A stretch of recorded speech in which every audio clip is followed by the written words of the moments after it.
Now, as most of you know, Professor Goizueta is the curator of the McMullen's current exhibition, Mariano, Variations on a Theme. What you may not know is that over the past 2 decades, along with her teaching at Boston College in Hispanic Studies and Islamic Civilization and Societies, she's curated 5 other groundbreaking exhibitions at the McMullen as part of its Latin American initiative. Each has new understandings of the 20th century abstraction in the Hispanic world. In collaboration with scholars from throughout the Americas, she began in 2004 probing transitions between surrealism and modern abstraction in the works of Chilean artist Roberto Mata. Then in 2014, she took on Afro-Cuban painter Wilfredo Lam in an exhibition that traveled to the High Museum in Atlanta. She then turned her attention in 2017 to another Cuban painter, Rafael Soriano, who in the 1950s was one of the members of the Cuban geometric, also called concrete, abstraction group. That exhibition traveled to museums in Long Beach, California, and the Frost Museum in Miami. She then took on the little-known Argentinian painter Esteban Lisa, who was one of the pioneers of Latin American abstraction in the 1930s. In the fall of 2019, she organized the first exhibition in the United States of works on paper by artists who, in the 1960s, fled Madrid under General Francisco Franco's repressive regime. These artists found refuge in the abandoned medieval hill town of Cuenca. There, away from the eye of the fascist authorities, they had the freedom to create the, quote, subversive abstract art in which they had been schooled abroad, primarily in New York and Paris. And now, in the current exhibition, Professor Goizueta traces Mariano's transitions between figuration and abstraction. For each of these exhibitions, she's contributed a wealth of new information on Latin American abstraction in her essays for the accompanying catalogs she edited. We're privileged to be the recipients of much of that new knowledge tonight. A reminder that you should keep yourself muted during the presentation and put any questions for the speaker to answer at the end in the chat. So now, please join me in applauding Professor Goizueta as we invite her to share her screen. Thank you for your clapping, virtually and otherwise. I really appreciate it. I'm going to share my screen immediately and move some things around. Hopefully you can see that. Great. Good. Are we good? Can you see it? Yes. Great. So Nancy, thank you so much for your wonderful introduction. I really appreciate it. And I feel, just so pleased to be here today to talk to everybody. And actually this crash course, I think, is going to summarize a little bit what I've been trying to talk about in all of these different exhibitions. So I'm hoping that it'll bring it together today. And I'm realizing that all of the other exhibitions that we've done kind of are going to be coming together in a cohesive way, I hope, during this talk tonight. So I am going to, Rachel, can you see this up at the top, or can I get that off? We don't see it, only you do, Okay. I believe. Okay, great. So I hope you can see, it says Crash Course in 20th Century Cuban Abstraction. It will be a wild ride of decades and names, so abróchense los cinturones, or buckle up. The catalyst for today's discussion is, of course, the current exhibition at the McMullen Museum at Boston College, Mariano, Variations on a Theme, or Variaciones sobre un tema.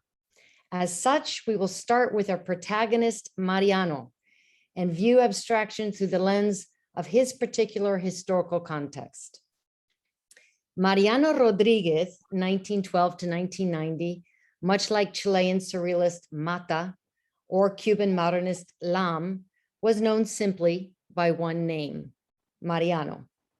Cuban scholars and acolytes know him as a second generation, 1927 to 1938, Cuban avant-garde modernist of the 20th century. Mariano is shown here with Portocarrero. Portocarrero was another second generation. To better understand Mariano and his abstract period in the 1950s, it is imperative to situate Mariano within Cuba's three generations of avant-garde artists and their radical vision for modernism. For it is mid-century that the love affair with abstraction begins for Mariano,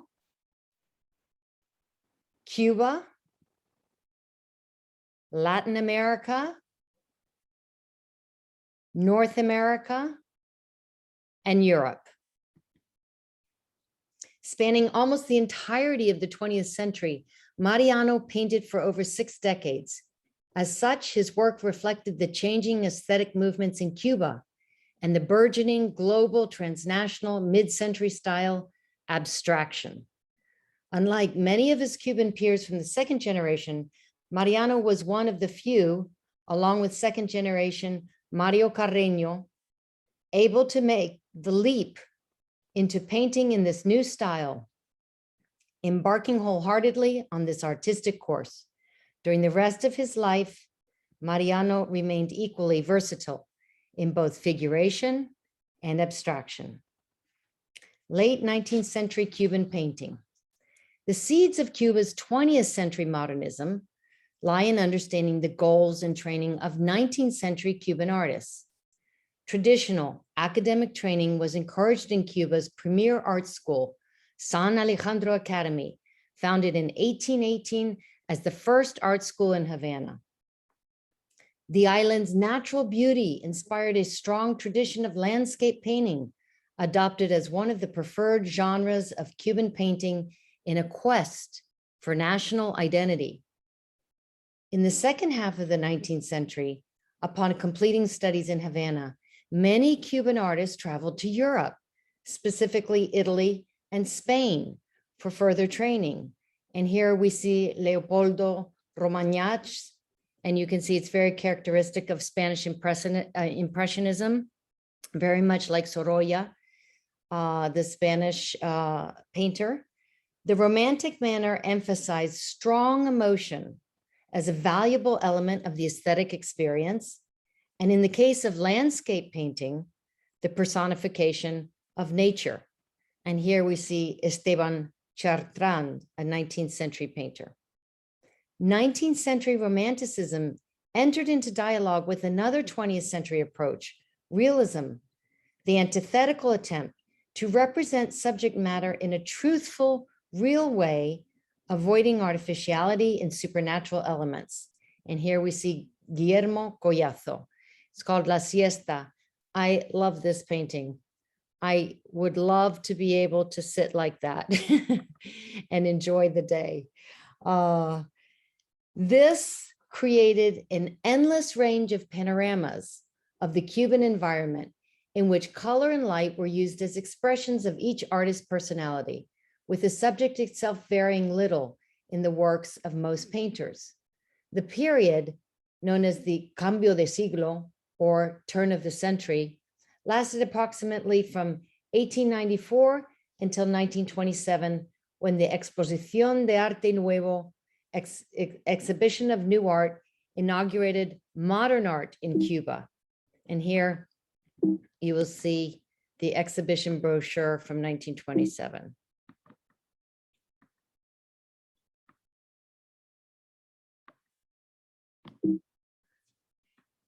There. First generation Cuban modernists, 1927 to 1938, early 20th century. 1927 marked an important year in Cuba, both politically and culturally. university students rose up against Gerardo Machado, his extended presidential term, forcing military intervention. At the same time, on the cultural front, the Exposición de Arte Nuevo, or Exhibition of New Art, a major cultural event, marked the rise of Cuban modernism. Whereas the 19th and the first decades of the 20th centuries witnessed Cuban artists traveling principally to Spain and Italy for advanced training in academic art, these artists of the first generation of modernism migrated instead to Paris. This city became the epicenter of European modernism in both literature and the arts. And here, of course, we see a beautiful painting by Emilia Peláez, first generation. Indeed, to stress their intention of breaking with the past, the pioneers of the revitalization of the arts in Cuba first used the terms new art or vanguardia or vanguardismo, and then shortly after the movement was launched, modern art. In Paris, post-impressionism, futurism, cubism, and surrealism radically transformed the pictorial language.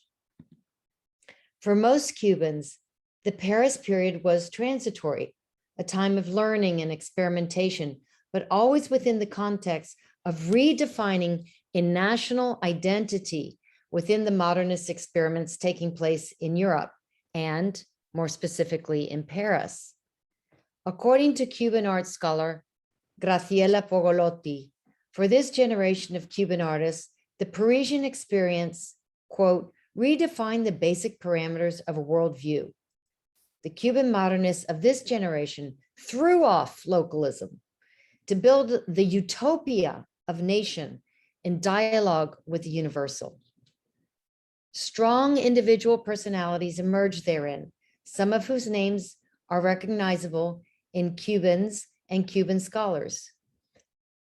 Eduardo Abela, Fidelia Ponce de León, Emilia Peláez, Víctor Manuel García, Carlos Enríquez, Marcelo Pogolotti, Aristides Fernández, Antonio Gatorno, and Jorge Arce.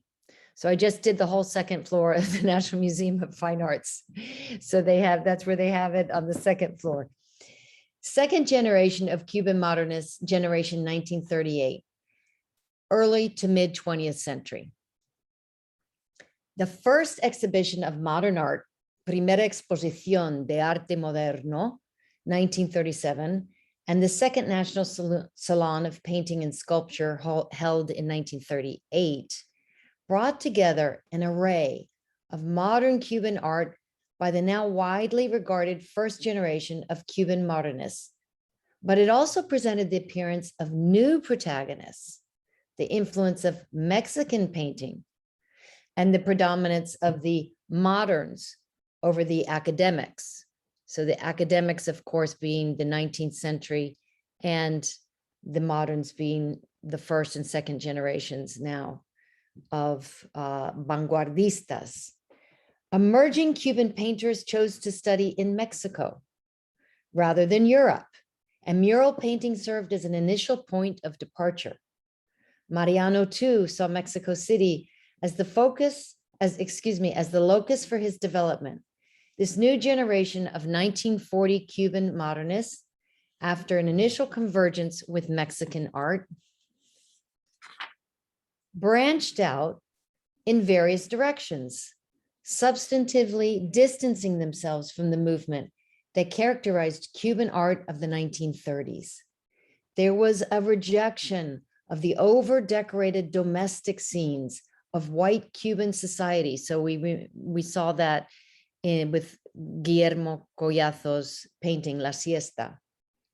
So a rejection of that, far removed from any hint of the picturesque, in favor of a novel iconography focused on Afro-Cuban culture. And here we see Wilfredo Lam's Anamu, 1942, that was in our exhibition. The younger painters and sculptors began to offer new interpretations of lesser known or more hidden aspects of Cuban life.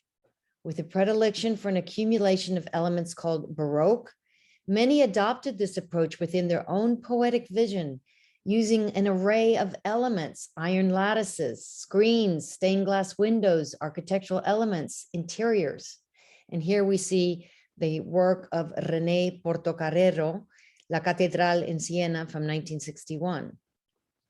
The atmosphere of a Baroque environment was reinterpreted in the light of European avant-garde movements. Indeed, the social tensions made manifest in Cuban art reflected a search for identity, debated on a larger scale in all of Latin America.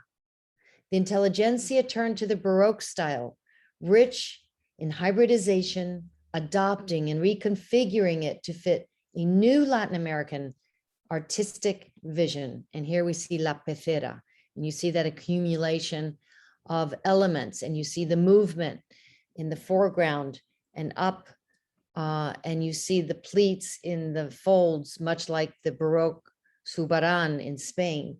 So it was this intent to try to reimagine the European Baroque and fit that into the quotidian experience of the Latin American Baroque. Mariano pertained to this second generation, but like Amelia Pelaez, his production also found resonance with the works of those artists in the next generation. In the 1950s, Mariano turned towards abstraction as a form of expression. In addition to Mariano, some artists from the second generation include, again, Amelia Pelaez, because she continued to work and her figures transformed from the first generation influences of Paris, now to the second generation, this idea of Baroqueness, this idea of national identity. So she spanned two different generations, Amelia Pelaez, Cundo Bermúdez, Mario Carreño, Wilfredo Lam, René Portocarrero, Roberto Diago. And here we have a wonderful photo of Cuban abstract artists, some who came from the second. This particular gentleman, the fifth from the left, Cundo Bermúdez, of course, is a second generation modernist. And then you have many of these, most of these are third generation modernists. And of course, Mariano is right in the center. So we arrive at abstraction, we arrive mid-century, and we arrive with Mariano in the middle of his career. By the 1940s and the 1950s, the dialectic between modernism and the exploration of what was essentially Cuban was replaced by other trends adopted by a whole new generation. Nationalism gave way to transnationalism, and abstraction was the latest aesthetic novelty. Both abstract expressionism from the United States and the latest forms of concrete or geometric art from the avant-garde in Paris took hold in Cuba. And here we see a picture that many of you may recognize from our Soriano exhibition. We tried to emulate this room at the National Museum of Fine Arts. It was in their gallery. And we tried to emulate that for our Soriano exhibition. And here what you see is in 1955, a joint exhibition between Agustin Cárdenas, who was representative of a more organic form of abstraction, which you see in these wonderful sculptures. You can see the influence of organic and natural elements. And also you see hanging on the walls the works of Rafael Soriano, a concrete artist or geometric artist. So you can see, if you have really good eyes, that he plays with these geometrics and colors and planes. So this was mid-century modernism, 1955, and we have this stunning exhibition where the two interpretations of abstraction come together and are shown together at the National Museum of Fine Arts in Havana. In the 1950s, the development of abstraction in two groups of artists, painters and sculptors, Los Once, meaning the 11, in 1953, and 10 pintores concretos, 10 concrete painters in 1958, gained ground despite, or perhaps even because of, a tumultuous political and social backdrop. That decade was marked by widespread corruption and subsequent tumult, fueled first by the 1952 military coup led by Fulgencio Batista, and subsequently in 1959 by Fidel Castro's Cuban Revolution. As the political revolution drew on utopian ideologies, so too did the corollary aesthetic revolution. Repudiating the nationalist motivations of preceding generations, Los Diez directed their attention to what was happening outside of Cuba. They looked to Argentinian Guyula Cosiche, founder of the utopian Argentine Madi group, to impose a new reality devoid of all reference. And here you can see his work, and you can see how utopian it is in every aspect. It's very grand, it's very bold, it's very ambitious. And now we go to the picture of a joint exhibition between the Romanian Sandu Darie, who moved to Cuba and really influenced through his connection to the Madi group, the whole abstract movement in the 50s. And this is his work here hanging on the wall, which you can see can be, you can intervene and change these angles into any spontaneous grouping that you choose to do. And so he was influencing very much the concepts around abstraction and around what a picture is and what a frame is. And off to the right, you can see the works of Luis Martinez Pedro. And this was a joint exhibition in the Pavilion of Social Sciences at the University of Havana. Again, this was mid-century, so you can kind of see that there was a lot happening between 1955 and 1956, and in this extremely politically divisive decade. According to Cuban concrete art critic Abigail McEwen, the hard-edged geometric abstract works executed by Los Diez were decidedly more cerebral than the preceding abstract expressionist painters in Havana during this decade. And here we see the sculptor Agustin Cardenas, who was part of that joint exhibition at the National Museum of Fine Arts in Havana in 1955, standing beside one of his magnificent sculptures. And of course, you can see that he pertained more to the kind of abstract expressionist painters in Havana, those who drew their influence from these organic natural forms. And Los Diez sought the exact opposite. They sought a universal utopian aesthetic that in its purported political circumspection offered a new form of political and social engagement. And you can see how cerebral this is compared to Agustin Cardenas's other forms of abstraction. Though they employed a purely non-representational idiom, they did not consider their work to follow the dictates of abstract art, which they presumed to derive from forms found in nature. Rather, their non-referential compositions were based exclusively on intellectually formulated constructs using plastic elements, which they reduced to simple planes and colors. And of course, here by the word plastic, we mean artistic, visual artistic. When the revolution redefined its ideology and embraced communism in the early 1960s, the artistic precepts dictated by the regime no longer permitted unfettered artistic production. The concrete group's existence was short-lived, but intense, 1958 to 1961. And here you can see the gallery, Galeria Color Luz. Color, of course, is color. Luz is light. And its disappearance in 1961 coincided with the closing of its communal gallery, Galeria Color Luz, which faced pressures resulting from the revolution. Now, many discussions on abstract artists in Cuba have until recently marginalized the participation and influence of prominent females and their contributions to mid-century modernism. 4 female Cuban pioneers operating both inside and outside the perimeter of the 2 principal abstract groups in Cuba's 1950s are highlighted forthwith in this lecture. They are deserving against all odds of belated recognition in the annals of history. All studied abroad with the aim of enhancing their artistic education and returning to the island. Their mark on Cuban mid-century modernism, a cross-pollination of European, North, and Latin American aesthetic ideas, is evidenced through art and design to this day. Paradoxically, and for whatever reason, whether due to the revolution or the characteristics of island life, Cuba, which had produced and fostered these mavericks, was for the most part unable to sustain their ambitions. Most left to fulfill these ambitions on the world stage.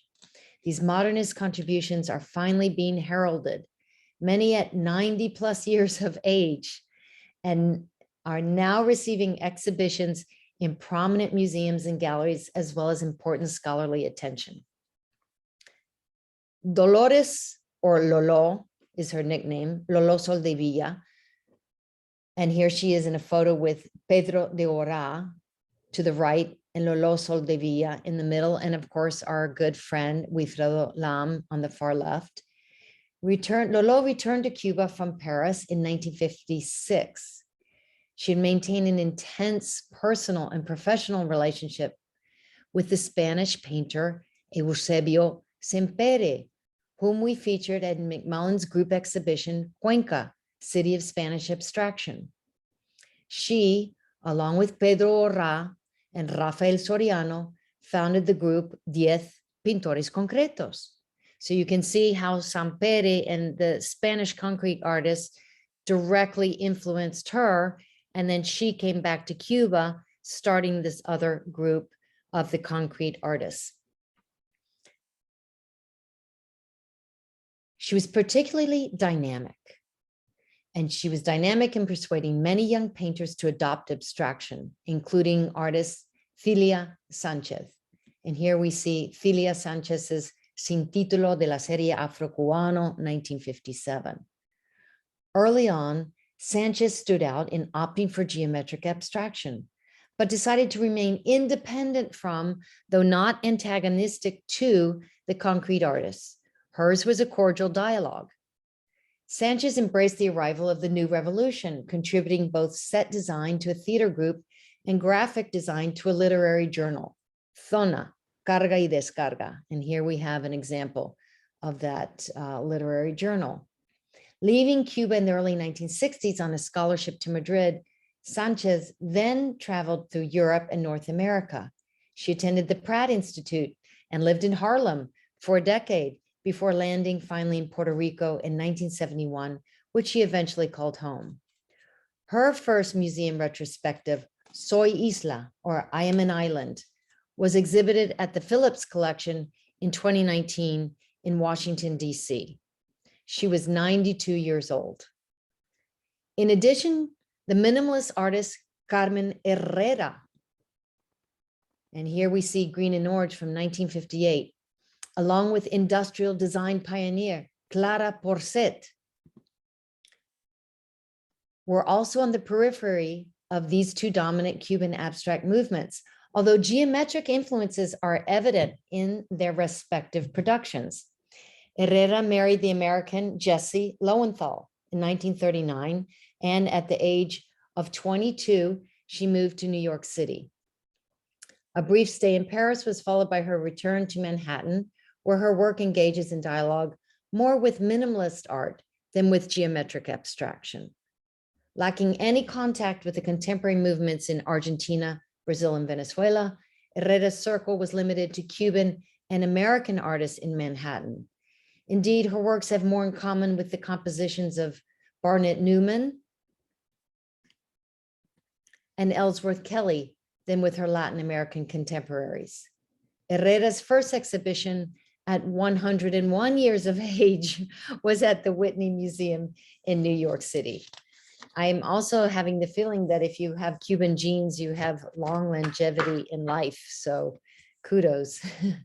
Clara Porcet was born in Matanzas, Cuba. That is also where Rafael Soriano was born and started a school there.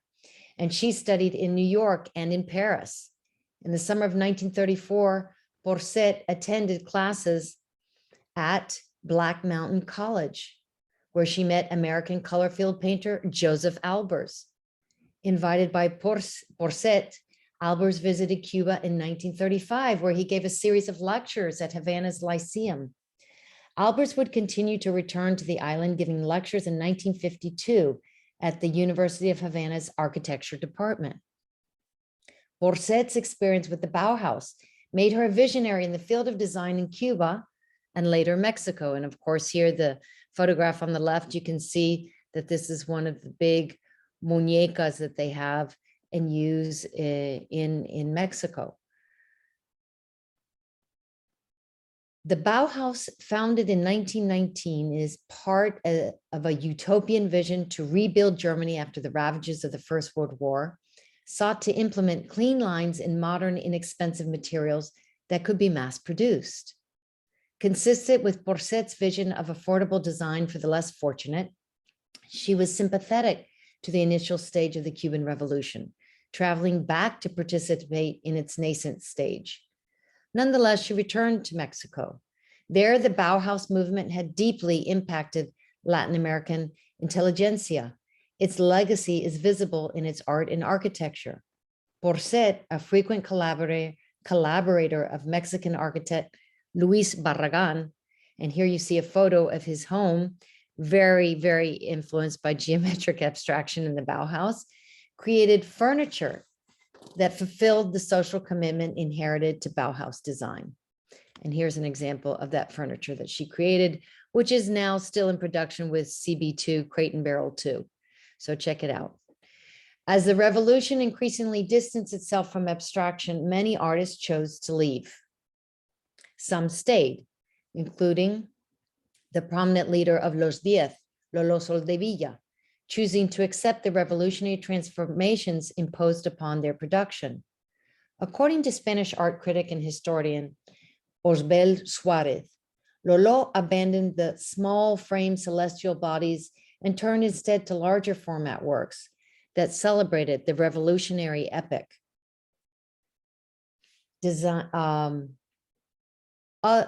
Others, such as Mariano, were able to escape intervention in their work.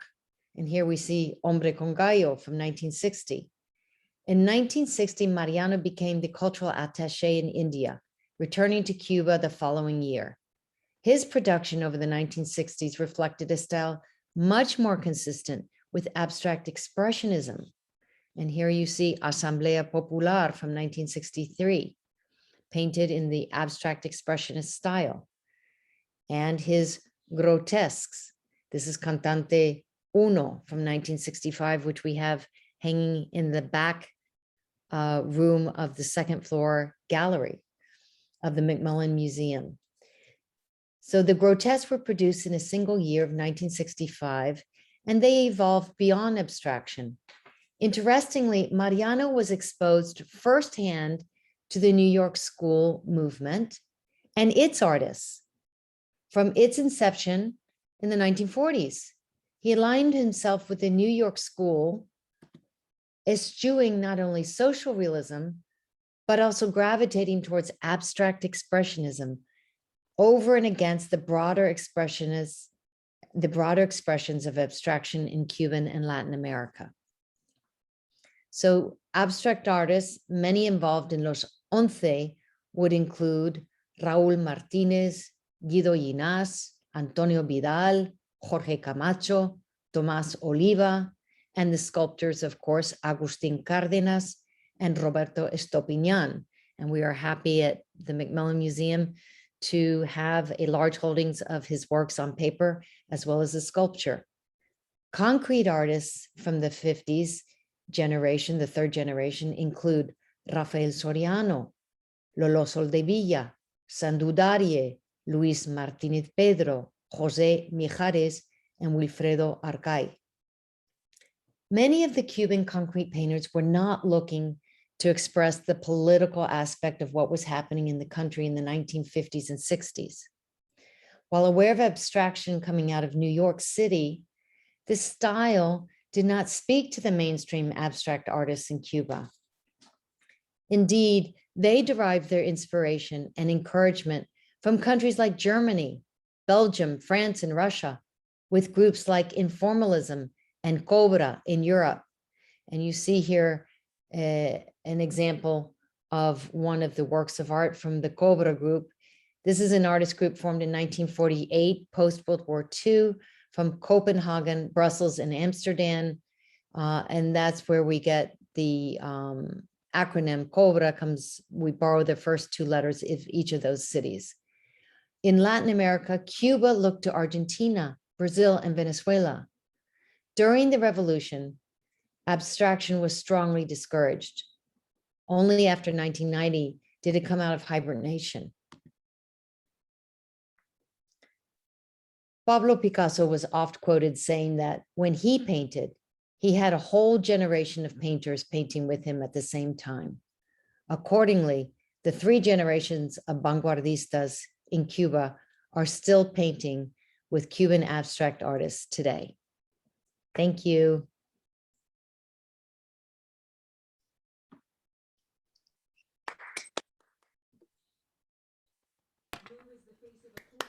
Well, Elizabeth, thank you so much for this inspiring talk. Is your head spinning? Yes, well, there's a lot of new information here, and you've pulled it together in such an interesting way. And I invite people to put their questions in the chat. But in the meantime, I'd like to start with a question. Do you have a sense of how many artists were left in Cuba practicing abstraction after 1959? And what opportunities would they have had for displaying their works, if any? That is a great question. Well, we know, of course, in the list that I just read out that we had Lolo Soldevilla, she stayed, Luis Martinez Pedro, he stayed, Pedro Orraz stayed, but many, many left from the first generation, the second generation, and the third generation. I mean, there was a sweep. But your question goes to the heart of the matter, which is they, after 1960, not really after 1959, because it took a little while for the revolution really to declare itself Marxist and align itself with the Soviet Union and all those aesthetic corollaries. But really the issue was that they couldn't paint and they couldn't hang. There was no place to hang, even if they decided to paint. Where could they show their work? So what I've tried to demonstrate here is this transnational global phenomenon that was happening between Latin America with Esteban Lisa and Joaquin Torres Garcia, and happening in Brazil with Max Bill, and then and Lina Bobardi, and the United States and Europe. So everybody was in dialogue and there was all this cross-pollination. But even if you were painting abstraction, you had nowhere to hang it and you weren't allowed to hang it up in the galleries, then all this kind of fertilization was no longer happening. Now, in addition to that, I've read also in America Fria, which is Cold America. It was an exhibition that was put on by the Juan Marc Foundation, and Osbel Suarez was the curator. And in his essay, he actually says, you know, there could be a death sentence if you were painting abstraction. So between the possibility of a death sentence and not being able to show your work, most abstract artists either adapted their abstraction to what was more in line with what the revolution was asking for, or they left. And we saw that in the exhibition with Rafael Soriano. Wilfredo Lam, for example, did make experimentations into abstraction, but he went back to Europe. And so he was more aligned even with what was happening in Europe. And he did have a period in the 50s of abstraction, exquisite abstractions, as we saw in his show. But then after that, he really retained and went back to this iconography that he had started in the 40s and just kept developing that. Thank you. We have a comment here from Adam Crescenzi saying, Elizabeth's presentation has left me feeling I have been on a fast track train through decades of Cuban art. I agree. I told you, abróchate el cinturón at the beginning, put on your seatbelt. Here we go. That's what a crash course is for, right? Right. And Nina Schneider has two questions here. One is, was Mariano close to any women artists you mentioned? And also, Mariano used titles in the mid-1950s, while most New York school artists did not. Do you know why? Great question. So let me start with the in order. And I would say that he, of course, was very friendly with Lolo Soldevilla. He was also influenced very much by another painter in the 60s, Antonio Eriz, who also painted the grotesques in the 60s. So, of course, he had relationships and was influenced.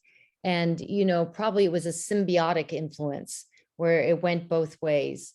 And that kind of influence was palpable in those works. And the second question, I'm sorry, Nancy, can you refresh my memory? Mariano used titles in the mid-1950s, while most New York school artists did not. And she's asking why. Well, great question. And, you know, I would say that we have to go back to the title of our show, which is Variations on a Theme. Above all, Mariano, more than being an abstract artist, was an artist of themes. He was a painter of themes. And for him, what was interesting was to reinterpret and reimagine these themes in line with these stylistic movements throughout the decades. So he was really, really interested more in fleshing out, pursuing, and reimagining and interpreting the same themes of El Gallo, the rooster, the woman with the rooster, the man with the rooster, the fisherman, because of the closeness to water. He has a whole maritime theme. And so what happens with his abstraction is he just kind of develops a lot of those themes, but in an abstract language. And so we see that with the Boomerang mural that I had at the very beginning of the presentation. You can see those exquisite boomerang shapes. And, you know, that's abstraction, but he also has a boomerang rooster and he has boomerang women. So, you know, he likes to play with themes. That was not the purpose of abstract expressionism. They were not interested in themes. They were interested in abstraction in an intellectual way.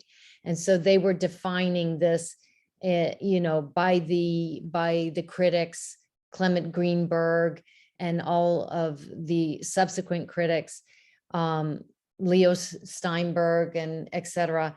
So they were very interested in this kind of cerebral manifestation of abstraction and totally uninterested in titles. Titles would really be more symbolic of figuration. And Mariano was more interested in the tension between figuration and abstraction in his abstract period of the 50s and early 60s.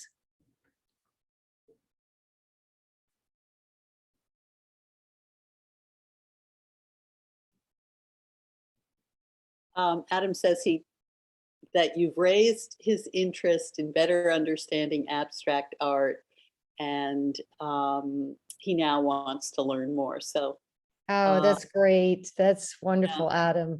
Well, there's a lot out there. And I think what's really interesting about Mariano, because we do tend to kind of pigeonhole artists, and Mariano will not be pigeonholed. but a lot of people don't associate Mariano with abstraction. But what I find to be particularly interesting about Mariano's abstraction is how he aligned himself with abstract expressionism over and against what was happening in Cuba and Latin America. So he really kind of aligned himself with the New York school. And that's just a very interesting aesthetic contradiction to what was happening politically in Cuba in the 60s. And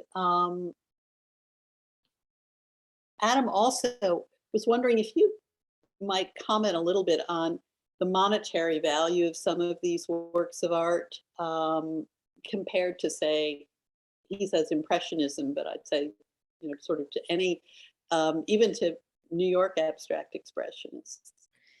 Yes, I'd love to. Adam, you and I have to go have a coffee and talk about abstraction, but in terms of monetary value, if in 2017 at Christie's, one of Mariano's roosters went up for auction and was sold for the astounding price of I'm not going to say 100,000, I'm going to say $1,085,500. So this is an extraordinary number, and I think it really launches Mariano into the greats.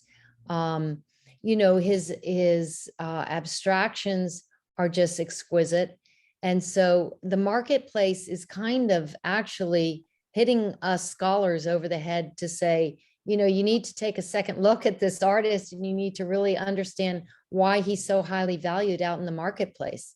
And that's one of the things that the McMullen Museum has set out to do. Phyllis Meyer thanks you and says that it will, your talk gives her more context to enrich her future tours at the McMullen. Yes. On the Mariano show. And then Nina Schneider was wondering if you could say a little bit more about modern Cuban art and the role played by the Cernuda Gallery in Miami. So, you know, it's, as you can tell from the 19th century and what we did today in the 20th century, our crash course, certainly Cuba is a fertile ground for art. You know, whether you're talking 19th century, I mean, some of those paintings, landscape paintings that I showed and realist paintings are just exquisite paintings from the 19th century. And Cuban artists are still producing fabulous art today. They still have, you know, San Alejandro Academy. They still have the Instituto Superior de Arte. The ISA is its acronym. And they have many, many galleries. If you were fortunate to go to Cuba before the Trump administration, you would see walking down the streets that the artists really inhabit a privileged position in the contemporary Cuban society today. So their work has a strong tradition, it has a strong academic formation, and it has a great appreciation. And Cernuda Arte is, Ramon Cernuda is one of our collectors who has contributed to many of our exhibitions. He has a gallery space in Coral Gables in Miami, Florida. And there he is really dedicated his life to exhibiting and to expounding on the vanguardistas. So those three generations plus the 19th century that I presented to you today, he's a master in really promoting their art. So I have learned very much from Ramon Cernuda, who is of course Cuban and has a real sense, having lived there and grown up there, of understanding profoundly the dynamics that surround the avant-garde movements in Cuba. So if you even just want his catalogs, and if you want to learn more, I would certainly suggest that you go to the internet. And if you're in Miami, go to the gallery. if he's there, you're lucky to have a conversation with him because he's a wealth of knowledge.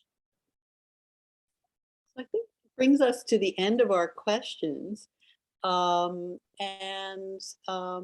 Just one more comment from Norma O'Reilly, who thanks you and thought you had fascinating insights and a wonderful perspective, and that she's learned a great deal.